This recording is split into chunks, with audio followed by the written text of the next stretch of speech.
Children, in the previous video we discussed about Biot-Savart law and magnetic field due to state conductor. Magnetic field due to state conductor का formula था B equals to mu naught upon 4 pi I upon A sine phi 1 plus sine phi 2. यहाँ पे A जो small a था उसका meaning था perpendicular distance of observation point from the state conductor. इस पे बेस्ड आपको कुछ क्वेश्चन यहाँ एक्सप्लेन करने जा रहे हैं. फर्स्ट क्वेश्चन देखिए. A wire of length 200 centimetre is bend in the form of square and current of 5 ampere is supplied in clockwise direction. Find the magnitude and direction of the magnetic field at the center of square. एक 200 centimetre length का wire है, उसको हमने यहाँ पे इस तरह से स्क्वायर के फॉर्म में बेंड कर दिया जिससे हर एक साइड का वैल्यू 200/4 यानी 50 सेंटीमीटर हो जाएगा. इसमें ऐसा क्लॉकवाइज करंट फ्लो किया गया 5 एम्पियर का और इसके मिड पॉइंट पर स्क्वायर के मिड पॉइंट पे हमें मैग्नेटिक फील्ड इंटेंसिटी कैलकुलेट करनी है. तो यहाँ पे A B conductor, B C conductor, C D conductor और डी ए कंडक्टर को हम स्टेट कंडक्टर कंसीडर कर सकते हैं और हर एक कंडक्टर का मैग्नेटिक फील्ड निकालें तो ये एक ही डायरेक्शन में आ रही है. जैसे ये क्लोज लूप है, क्लोज लूप में करंट जैसे क्लॉकवाइज जा रहा है तो स्क्रू रूल के अकॉर्डिंग मैग्नेटिक फील्ड इनवर्ट्स आएगी. जैसे स्क्रू को हम क्लॉकवाइज रोटेट करते हैं तो इनवर्ट जाता है, वैसे यहाँ पे करंट क्लॉकवाइज फ्लो हो रहा है तो मैग्नेटिक फील्ड इनवर्ट होगी. ए बी पार्ट के लिए भी, A B part of conductor के लिए भी, B C part B C conductor के लिए भी, सी डी कंडक्टर के लिए भी और डी ए कंडक्टर के लिए भी. यानी चारों के चारों कंडक्टर इनवर्ट डायरेक्शन में मैग्नेटिक फील्ड दे रहे हैं. चारों कंडक्टर की लेंथ सेम है, चारों कंडक्टर में करंट का वैल्यू सेम है, चारों कंडक्टर से मिड पॉइंट का डिस्टेंस सेम है, इसलिए चारों इक्वल मैग्नेटिक फील्ड प्रोड्यूस करेंगे इन सेम डायरेक्शन. तो जो नेट मैग्नेटिक फील्ड होगी बी वो एक कंडक्टर की मैग्नेटिक फील्ड के 4 टाइम्स के बराबर होगी. यानी एक का निकालना है उसको इंटू 4 कर दें तो net magnetic field due to square loop आ जाएगा. इसके लिए हम स्टेट कंडक्टर वाला फॉर्मूला यूज़ कर रहे हैं. B dash equals to mu naught upon 4 pi I upon A sine phi 1 plus sine phi 2. ये रेलेवेंट फॉर्मूला है. यहाँ पे फाई 1 और फाई 2 के वैल्यूज़ 45 डिग्री आ रहे हैं. फाई 1 और फाई 2 एक्चुअल में था एंगल ऑब्जर्वेशन पॉइंट से एक एंड और दूसरे एंड का एंगल. तो जो स्क्वायर में ये डायगोनल्स होते हैं, ये परपेंडिकुलर बाइसेक्टर होते हैं, यानी टोटल एंगल ये 90 डिग्री है. और यहाँ से O से O डैश हमने एक परपेंडिकुलर ड्रॉ किया तो ये 90 डिग्री को बाइसेक्ट करेगा. इस वजह से अपर पार्ट और लोअर पार्ट के लिए एंगल ये 45 आएगी. यानी फाई 1 का वैल्यू 45, फाई 2 का वैल्यू भी 45. और ये टेक्निकली करेक्ट भी है क्योंकि ये 90 डिग्री इधर पे, ये 45 तो तीन एंगल का सम 180 डिग्री हो रहा है. तो इस एक्सप्रेशन में फाई 1 और फाई 2 के वैल्यूज हम 45 डिग्री पुट करते हैं. आई की जगह 5 ampere. A is the perpendicular distance of the observation point, तो ये 25 सेंटीमीटर के इक्वल आ रहा है. आप समझिए क्यों. बी से लेकर सी तक टोटल लेंथ है 50 सेंटीमीटर. ओ मिड पॉइंट है तो ओ डैश 50 का हाफ यानी 25 सेंटीमीटर होगा. इसे हम एसआई यूनिट में कन्वर्ट करेंगे. 25 सेंटीमीटर को मीटर में लिखा तो ये 25 इंटू 10⁻⁻² हुआ. साइन 45 पे वैल्यू रखे तो 1/√2. अब इसको सॉल्व कर रहे हैं तो ये वैल्यू आ रहा है b equals to 1.128 into 10⁻⁻5 tesla. Tesla is the SI unit of magnetic field and direction is invert. यहाँ पे जो लूप बना था उस लूप में इनवर्ट डायरेक्शन में मैग्नेटिक फील्ड का वैल्यू डायरेक्शन आएगा. सेकेंड एग्जाम्पल देखिए. 2 parallel wires are 1 meter apart in free space. They carry the current of 10 ampere and 20 ampere respectively. from east to west direction. If the first wire is above the second wire, find the magnitude and direction of the resultant field at the middle of the two wires. Second, 1 meter above the first wire. Third, 1 meter below the second wire. And fourth, 1 meter below the first wire. East से west direction में दो wire हैं, एक के ऊपर एक है, और उनका जो सेपरेशन दिया हुआ है उनमें जो करंट कैरी कर रहे हैं वो 10 एम्पियर और 20 एम्पियर है. और हमें इन डिफरेंट केसेस में मैग्नेटिक फील्ड का वैल्यू फाइंड करना है 4 अलग अलग पोजीशन में. डायग्राम में देखिए, ये दो वायर शो किए गए हैं. फर्स्ट वायर में करंट 10 एम्पियर है, सेकेंड वायर में करंट 20 एम्पियर है. ईस्ट टू वेस्ट डायरेक्शन में, जैसे आप ये ईस्ट, ये वेस्ट, ये नॉर्थ, ये साउथ लेते हैं तो ईस्ट से वेस्ट की तरफ करंट का फ्लो हो रहा है. तो दोनों में लेफ्ट साइड में करंट शो कर रहे हैं और इन्फाइनाइटली लॉन्ग कंडक्टर कंसीडर कर रहे हैं क्योंकि लेंथ मेंशन नहीं है. अब इस पहला जो केस था, आपको mid point of the two conductor, दोनों कंडक्टर के बीच में एक पॉइंट P1 है, यहाँ पे मैग्नेटिक फील्ड निकालना है. क्योंकि कंडक्टर का सेपरेशन 1 मीटर है, यानी फर्स्ट कंडक्टर या सेकेंड कंडक्टर से P1 का डिस्टेंस हाफ मीटर या 50 सेंटीमीटर के इक्वल होगा. फर्स्ट कंडक्टर का जिसमें करंट I1 है, इस पॉइंट P1 पे मैग्नेटिक फील्ड अपवर्ड आएगी. हम राइट हैंड रूल यूज करेंगे तो ये इस डायग्राम के अकॉर्डिंग इस आउटवर्ड डायरेक्शन में मैग्नेटिक फील्ड आएगी. जैसे पेन का डायरेक्शन करंट के डायरेक्शन को इंडिकेट कर रहा है, तो कर्ल ऑफ फिंगर ऐसे ऊपर की तरफ आ रहा है, फिंगर का टिप ऊपर की तरफ आ रहा है एट पॉइंट P1. इस पॉइंट P1 में मैग्नेटिक फील्ड अपवर्ड आ रही है due to current I1. And I2 current के कारण जब हम इसको ऐसा होल्ड करेंगे, थंब के डायरेक्शन में करंट, थंब के डायरेक्शन में करंट, और कर्ल ऑफ फिंगर यहाँ पे इनवर्ड आएगा. तो I2 के कारण मैग्नेटिक फील्ड इनवर्ड आ रही है, I1 के कारण मैग्नेटिक फील्ड आउटवर्ड आ रही है. तो दोनों का जो डिफरेंस है वो हमें रिजल्टेंट मैग्नेटिक फील्ड रिप्रेजेंट करेगा. अब हमारे पास दो ऑप्शन है, हम B1 माइनस B2 भी कर सकते हैं, B2 माइनस B1 भी कर सकते हैं. पर इस केस में B2 is greater than B1, तो हम लिख रहे हैं resultant magnetic field B equals to B2 minus B1, और डायरेक्शन लेंगे B2 का. जो रिजल्टेंट फील्ड आएगी वो B2 के डायरेक्शन में आएगी, एंड B2 है इनवर्ट डायरेक्शन में. राइट हैंड थंब रूल के अकॉर्डिंग I2 करंट के कारण मैग्नेटिक फील्ड इनवर्ट आ रही है, तो रिजल्टेंट डायरेक्शन भी P1 पे इनवर्ट होगा. B2 और B1 के वैल्यूज रखते हैं, तो mu naught upon 4 pi 2I2 upon A2 minus B1 का value mu naught upon 4 pi twice I1 upon A1. A1 A2 दोनों वैल्यूज सेम है, 50 सेंटीमीटर 0.5 मीटर, बस डिफरेंस आ रहा I2 I1 के, तो इनको बाकी क्वांटिटी को कॉमन लिया, I2 I1 के वैल्यूज रखा 50 सेंटीमीटर या 0.5 मीटर वैल्यू रख के.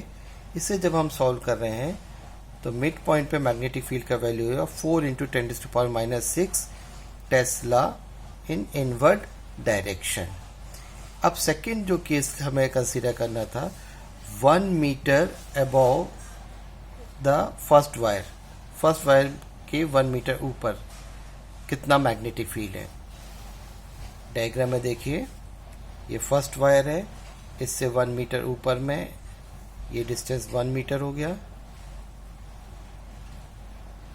P2 ऑब्जर्वेशन पॉइंट है जहाँ पे हमें मैग्नेटिक फील्ड निकालना है. तो P1 के कारण P2 पॉइंट पे जो मैग्नेटिक फील्ड आएगा ये डाउनवर्ड आएगा राइट हैंड थंब रूल के अकॉर्डिंग. और सेकेंड कंडक्टर जिसमें I2 करंट है, इसके कारण भी ये डाउनवर्ड आएगा राइट हैंड थंब रूल के अकॉर्डिंग. इस तरह से थंब के डायरेक्शन में करंट है तो कर्ल ऑफ फिंगर अंदर की तरफ आ रहे हैं, इनवर्ड डायरेक्शन. तो फर्स्ट कंडक्टर की magnetic field B1, second conductor की magnetic field B2, both are coming in downward direction. Downward मतलब इनवर्ड डायरेक्शन, तो रिजल्टेंट मैग्नेटिक फील्ड आएगा B1 plus B2. B equals to B1 plus B2 inward direction. अब B1 and B2 के values रखेंगे, तो B1 का value में तो डिस्टेंस 1 मीटर ली जाएगी, फर्स्ट वायर से डिस्टेंस 1 मीटर है, फर्स्ट वायर से डिस्टेंस 1 मीटर है, लेकिन सेकेंड वायर से ये डिस्टेंस 1 प्लस 1 2 मीटर हो जाएगी। तो वैल्यूज रखने हैं, मैं ये ध्यान रखेंगे A1 A2 के प्रॉपर वैल्यूज आए। Mu naught upon 4 pi common ले लिया, 2 का टर्म कॉमन ले लिया, I1 upon A1 plus I2 upon A2, A1 is 1 metre, A2 is 2 metre, I1 I2 का वैल्यू 10 एंड 20 एम्पियर रखा, सॉल्व किया तो ये आ रहा B equals to 40 into 10⁻⁻7 tesla. Third case लेंगे 1 metre below the second wire से 1 metre नीचे में। डायग्राम में देखिए P3 थर्ड ऑब्जर्वेशन पॉइंट है जो फर्स्ट वायर से 1 मीटर के डिस्टेंस पे है, तो सेकेंड वायर से इसका डिस्टेंस 2 मीटर हो जाएगा। फर्स्ट वायर और सेकेंड वायर दोनों के कारण इसमें जो मैग्नेटिक फील्ड है, राइट हैंड थंब रूल के अकॉर्डिंग ऐसा कर्ल ऊपर की तरफ आ रहा है, फिंगर का टिप ऊपर की तरफ आ रहा है, यानी B1 B2 magnetic field produce by first conductor and magnetic field produced by second conductor, both are coming outwards, तो resultant magnetic field होगा B equals to B1 plus B2।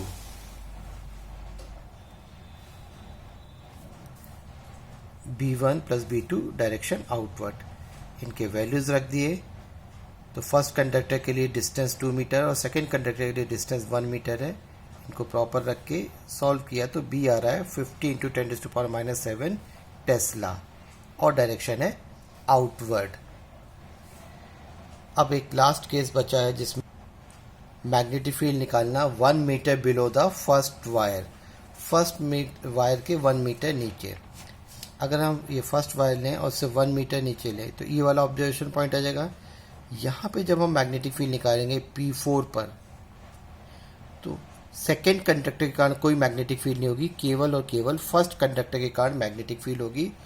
और राइट हैंड ग्रिप रूल के according यहाँ पे tip of finger ऊपर की तरफ आएगा, थंब को हम राइट साइड में रखेंगे करंट के लिए, तो टिप ऑफ फिंगर ऊपर की तरफ आ रहा है, यानी मैग्नेटिक फील्ड आउटवर्ड होगी और केवल फर्स्ट कंडक्टर जिसमें करंट 10 एम्पियर है उसके कारण मैग्नेटिक फील्ड प्रोड्यूस होगी, यानी बी नेट का वैल्यू होगा B1 के बराबर और डायरेक्शन होगा outward. So B equals to B1 direction outward. Formula लगाया mu naught upon 4 pi 2I upon A, I1 का वैल्यू रखा 10 एम्पियर, A1 का वैल्यू रखा 1 मीटर, सॉल्व किया तो यार 2 इंटू 10⁻⁻6 टेस्ला आउटवर्ड डायरेक्शन में। तो इन न्यूमेरिकल्स के अलावा आपको मैग्नेटिक फील्ड का डायमेंशन फॉर्मूला निकालने भी आ सकता है, तो इसके लिए हम ये रिलेशन यूज कर रहे हैं R equals to mv upon BQ। B is the magnetic field, तो उसको क्रॉस मल्टीप्लाई करके लेफ्ट साइड में लिख दिया और फिर डायमेंशन ऑफ B निकालने के लिए dimension of mv upon RQ रख रहे हैं। M का मास का डायमेंशन कैपिटल M, वेलोसिटी का डायमेंशन LT-1, R रेडियस का dimension capital L, Q charge का डायमेंशन AT। इनको सिंप्लीफाई किया तो डायमेंशन ऑफ B मिल रहा है mt⁻⁻2 a⁻⁻1 और इसकी यूनिट लिख सकते हैं kg सेकेंड स्क्वायर पर एम्पियर के फॉर्म में, इस डायमेंशन फॉर्मूले के हेल्प से, या इसे ही हम टेस्ला के फॉर्म में भी लिखते हैं। एक नया टॉपिक यहाँ एक्सप्लेन करने जा रहे हैं, force on current carrying conductor in uniform magnetic field. ये जो पैरेलल लाइंस ड्रॉ की गई हैं ये मैग्नेटिक फील्ड लाइंस है, सेम डायरेक्शन में इक्वल डिस्टेंस पे है, यानी ये यूनिफॉर्म मैग्नेटिक फील्ड को रिप्रेजेंट कर रही है। और डायग्राम के अकॉर्डिंग इस मैग्नेटिक फील्ड का डायरेक्शन है लेफ्ट से राइट साइड की तरफ। इसमें एक कंडक्टर MN लिया गया है जो L लेंथ का है और ये मैग्नेटिक फील्ड के डायरेक्शन से थीटा एंगल पर है। B के जो डायरेक्शन है राइट साइड में उससे थीटा एंगल पे ये कंडक्टर लिया गया। इस कंडक्टर में जब I करंट फ्लो होता है तो उस पर एक्ट होने वाले फोर्स का वैल्यू होता है F equals to B I L sine theta. B is the strength of magnetic field, I is the current, L is the length of conductor, theta is the angle between B and L।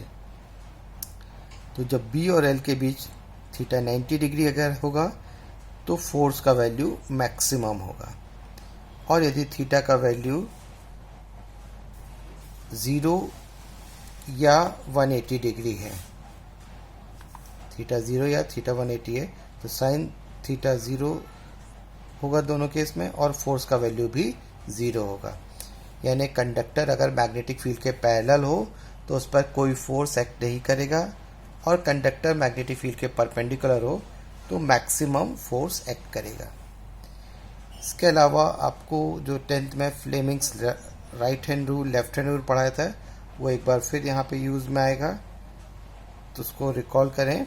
Fleming's left hand rule FMC, ये relate करता है force, magnetic field and current को। F for force, M for magnetic field, C for current. According to Fleming's left hand rule, if thumb, index finger and middle finger of left hand are stretched out in perpendicular manner, when index finger shows the direction of magnetic field, middle finger shows the direction of current, then thumb indicates the direction of force।